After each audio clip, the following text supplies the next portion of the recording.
say whenever you do find this reading, it is timeless, so don't pay too much attention to the date. I just do it as a way to keep up with the zodiacs as I post them. So I'm really looking forward to tapping into your energy. Any information that you want to find out about me, all that's going to be in the description box below. Please like, share, and subscribe to the channel. It's always appreciated. And yeah, we're going to go ahead and dive into your YouTube version. And if you want to join us over on Patreon, that's where your extended is going to be located. And that's only, to get access to that, it's only $5 a month. And you get access to all 12 zodiac readings. So I do one reading per horoscope per month, and so you always get a YouTube version, and then there's an extended over on Patreon. So if this reading resonates with you, or you feel like you connect with the message, then hop on over to Patreon and check out the remainder of the message over there, because here we're just going to dive into the the tarot. We're going to drop into, oh my god, if I could talk, but we're going to dive into the tarot here, and then over on Patreon, we're going to dive into the archangel messages. I got some Buddha wisdom cards I love pulling from. I'm going to also pull from your animal totem spirit message, and then I have some oracle decks, or an oracle deck that I like to use. That's the Hero's Journey Dream Oracle deck, and I love it because the messages that come from the little book that I read from, they're pretty fascinating. I just, as many times as I do these readings, I'm always very surprised by the synchronistic flow of these messages. Like, it's literally like, it doesn't matter what deck I'm pulling from, the next card that I pull, always, it's like turning the page in a book. And the message that comes from that card, it makes so much sense. Is it like in the way that it fell into that storyline?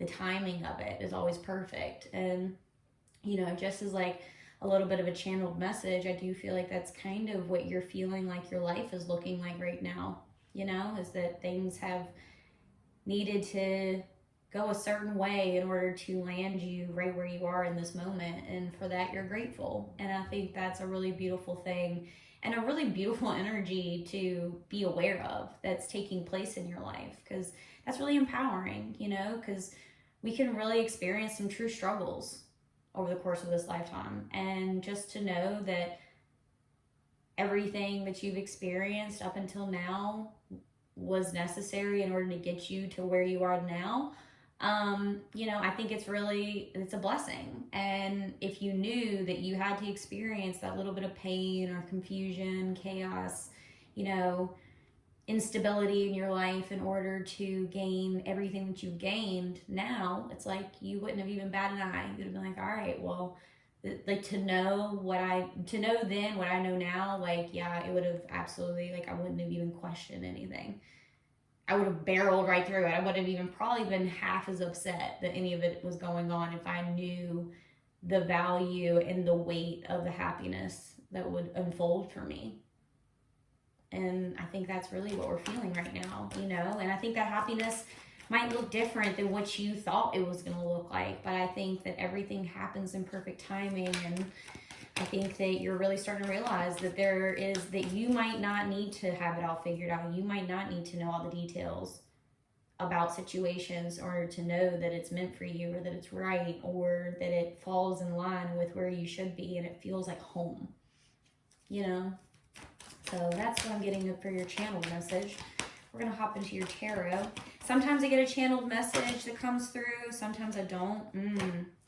All right. But there's definitely a feeling of sadness. There's definitely a feeling of like, so the card that we pull first in the tarot is the one that we, let me see. Okay. So that's not even showing up in the, okay, if I have it up right. Sorry, I'm trying like new perspectives, and this is a little probably higher than, sorry. Right underneath the deck was the Three of Swords. Okay, and remember I was talking about past pain. Wow. And I was talking about how if you knew then that, sorry, I'm being a little picky. I want to see where I want to, I think I like that. I don't know. Where do I like it? Maybe even there. Sorry guys, I'm being a little bit. Oh, now the light. I don't want the light to like shine completely on it. Whatever. I'm not probably gonna keep this perspective, but Virgo, you know what? You're pretty down to earth and patient for the most part, so you're gonna just be cool with this, right?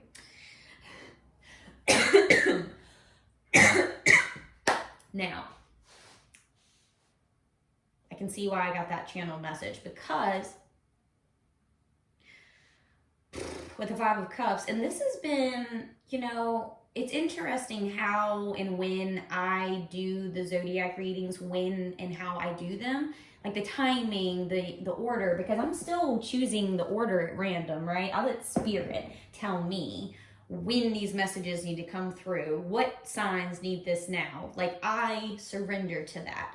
And it's interesting because literally I just did Aquarius and Aries, and this literally is about leaving the past in the past and moving towards your brighter future.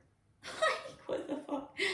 Like, literally, this is just such a beautiful culmination of readings. Like, you know, if you have, you know, if your sun, moon, if you know anything about your birth chart, check out your sun, moon, rising, Venus, north node, south node. Really, all of your placements, to me personally as a reader, are important. The more I dive into my birth chart, the more I just gain this deeper understanding of myself, and I just surrender to who I am and what I am and what I'm meant to experience and why I'm pulled in certain directions, why I'm led to live the life that I feel like I should be living. Like, it is just so amazing when you tap into that kind of depth of information about yourself. That birth chart to me is gold, and I'm still exploring it. But anyway, so if this message, if you have strong Aries or Aquarius placements, then I would definitely check out those readings. Or if you have someone close in your life, or if you are dealing with these placements, like, you know, if you're in a relationship via, like, you know, if it's a family member, a romantic partner, a coworker, something, or if you know someone that's struggling in these departments when it comes to like healing the past, or if like it's been causing a ripple in their life or whatever, you know, they can't really like get a grip on their here and now because of their past. If they have any kind of those placements at all, or if you do, like, please check out those readings, because it is just, it's amazing how many similarities each and every reading has had so far. So this is you. So I'm definitely feeling like, you know, maybe there's an element of sacrifice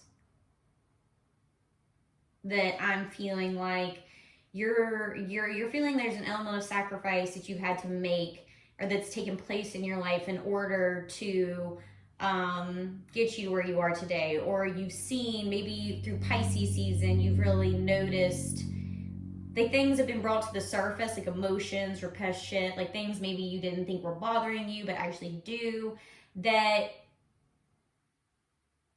you're seeing that, okay, okay, that actually does bother me, that has been bothering me, I've just been so cleverly pushing it down because I thought I was cool, and why make a ruckus out of something when I'm thinking I'm even cool? But deep down inside, as you see on the bottom of the deck here, the Three of Swords has taken place, and Three of Swords is all about, you know, heartache, pain, confusion, you know, past betrayal, really convoluting the present moment, not healing from your past pain.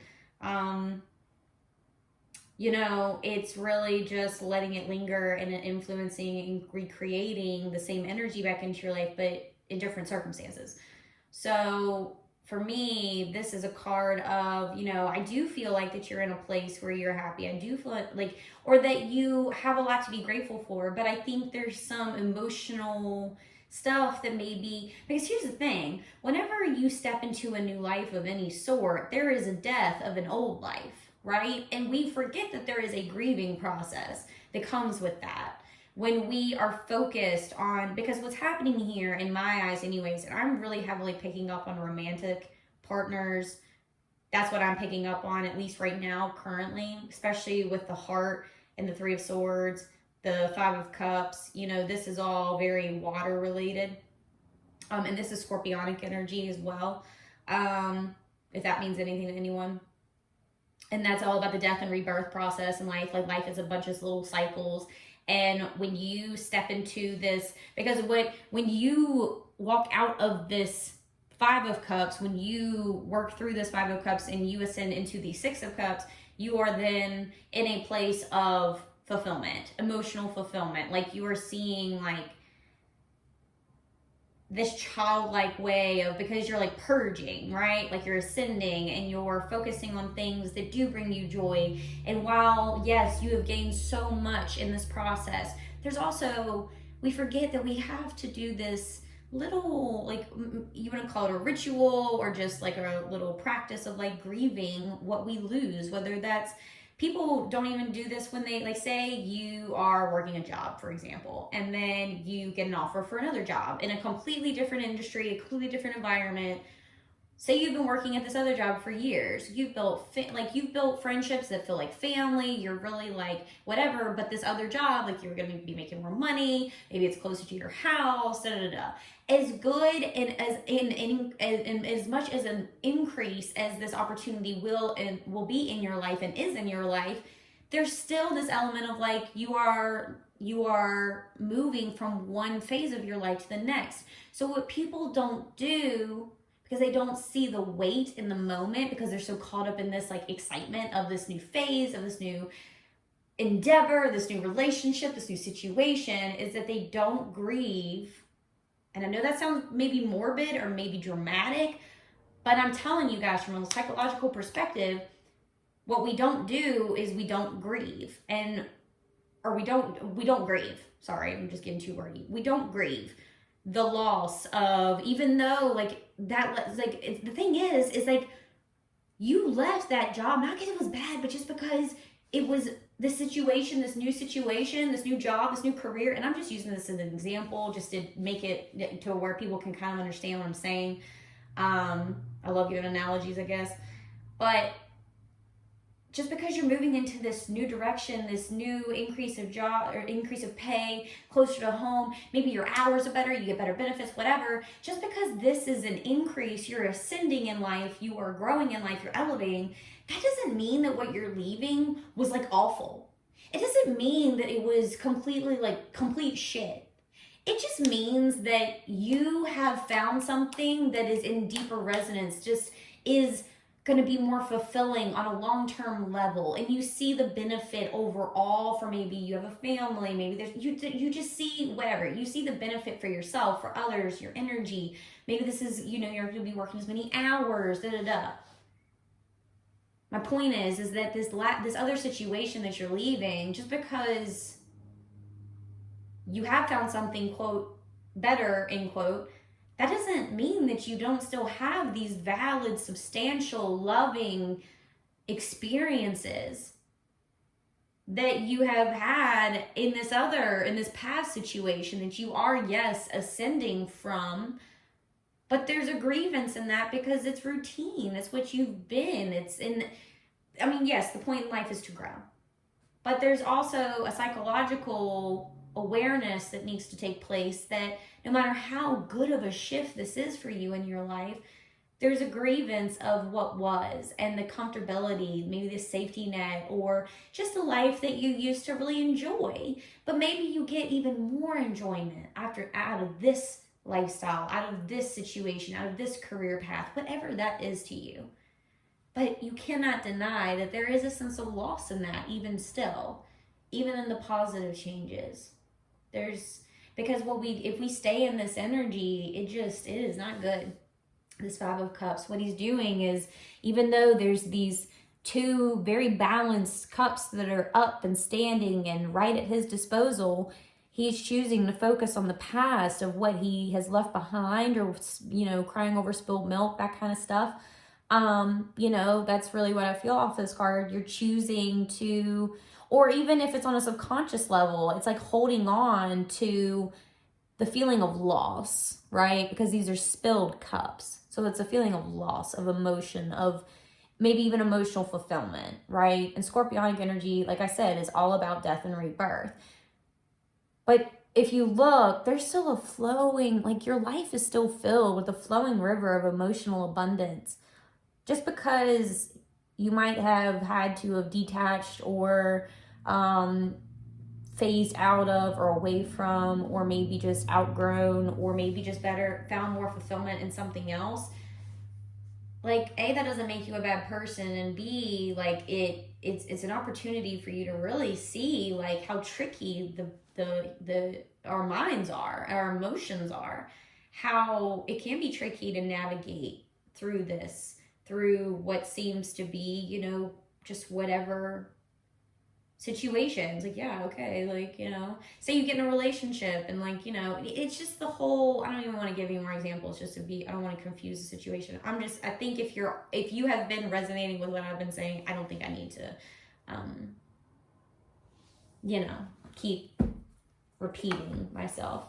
But the three of swords is definitely an indication, Virgo, that there's some heartache that needs to be reconciled. There's some you know, because you're holding on to the past, you're holding on to, like, this is an opportunity, like this sadness that you're feeling, or this subtle depression, or maybe you're realizing that you might be feeling a little bitter about some losses. Maybe you sacrifice things in your life, but then you in turn feel bitter and you're projecting on other people. Well, you know, the whole saying goes, or the old saying goes, hurt people, right? So be careful, because maybe you're not aware of the fact that you need to grieve the loss of XYZ, but you do, because if you don't, then you're just going to end up in this toxic cycle of heartache and confusion and making decisions from a very convoluted perspective, not really understanding yourself, why you're thinking the way you're thinking,